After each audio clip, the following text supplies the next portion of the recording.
Moms kitchen আপনাদেরকে স্বাগত। কাছে এবং দূরে, দেশ এবং দেশের বাইরে আমার ভিডিওটা যে যেখান থেকে দেখছেন, আপনাদের কাছে আমার অনেক অনেক ভালোবাসা দোয়া।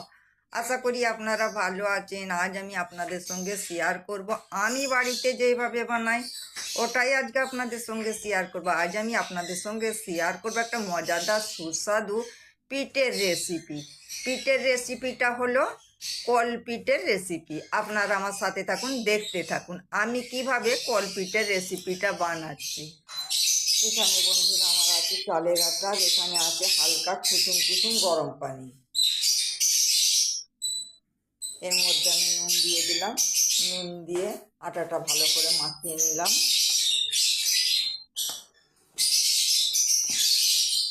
আটাটা আমার মাখানো হয়ে গিয়েছে। আমি হালকা কুসুম কুসুম গরম পানি আটার মধ্যে দিয়ে দিলাম। কিন্তু বন্ধুরা পানিটা আমি একবারে দিব না, পানিটা আমি অল্প অল্প করে দিয়ে বাটারটা মাখিয়ে নেব, ডটা মাখিয়ে নেব।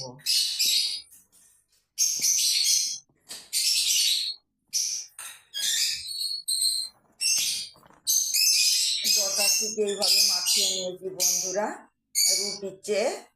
রুটির ডোয়ের চেয়ে একটু নরম, বুঝতে পারছেন? ঠিক এইভাবে করে ডটা মাখিয়ে নেব। আমি গ্যাসটা অন করে একটা হাঁড়ি বসিয়ে দিয়েছি। হাঁড়ি কিছুটা পানি দিয়ে দিয়েছি, পানিটা এবার আমার ফুটবে। আমি একটা এই ছেঁদা ফুটো ফুটো বাসন দিয়ে দিলাম, আর একটা টিস্যু পেপারে করে সরষের তেল দিয়ে দিয়েছি, এইভাবে বুলিয়ে দিলাম।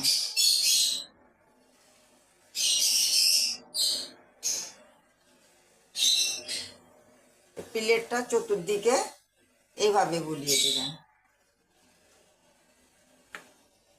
আর এখানে আছে বন্ধুরা আমার কল। আজ আমি আপনাদের সঙ্গে শেয়ার করব কল পিঠে। আমরা তো কল পিঠে বলি, আপনারা কী পিঠে বলেন আমাকে কমেন্ট করে জানাবেন।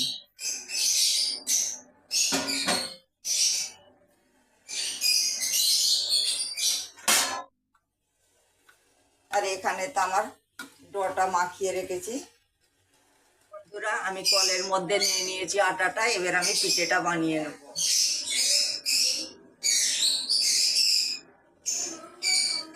এই যে বন্ধুরা, এটা আমার দেওয়া হয়ে গিয়েছে,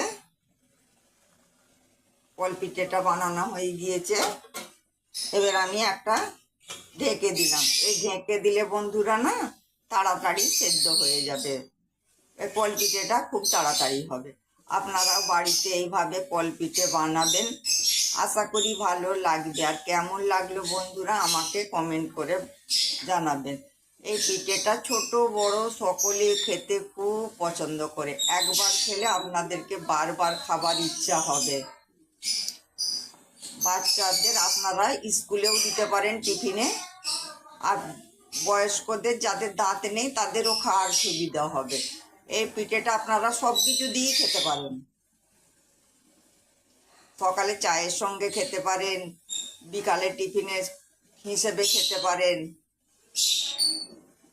বাচ্চাদের টিফিনে দিতে পারেন, বড়দের অফিসে দিতে পারেন, সব কিছু দিয়ে খাওয়া যাবে। এবার আমার পাত্রটা খুললাম।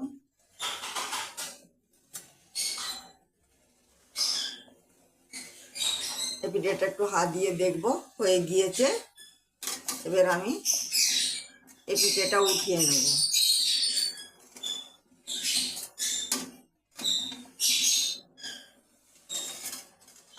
পিঠেটা বন্ধুরা আমি উঠিয়ে নিয়েছি।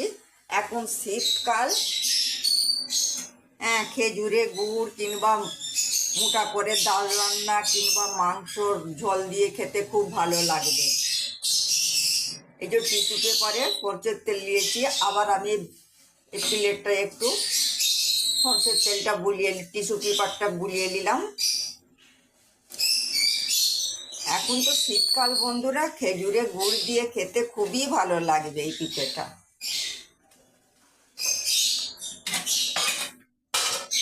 বাকিটা আমি এইভাবে করি আবার দিয়ে দেবো। একটু পিঠেটা আবার বানিয়ে ফেললাম, ঢেকে দিলাম।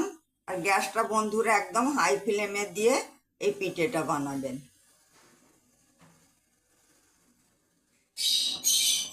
আমি ঢাকনাটা উঠিয়ে দিলাম। এই পিঠেটা আমার ভেপে গিয়েছে বন্ধুরা, এটা আমি এবার উঠিয়ে নেব। বাকিটা এইভাবে করেই বানিয়ে ফেলবো।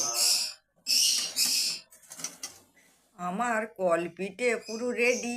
আমার ভিডিওটা যদি আপনাদেরকে ভালো লেগে থাকে বন্ধুরা, প্লিজ আমাকে লাইক কমেন্ট শেয়ার করবেন, আর আমার চ্যানেলটা আপনারা সাবস্ক্রাইব করে দিবেন। তাতে আমার নতুন নতুন রেসিপিগুলো সহজেই আপনাদের কাছে পৌঁছে যাবে। আর আপনাদের কাছে আমার অনেক অনেক ভালোবাসা দোয়া রইল। আপনারা ভালো থাকবেন, সুস্থ থাকবেন। আল্লাহ হাফেজ।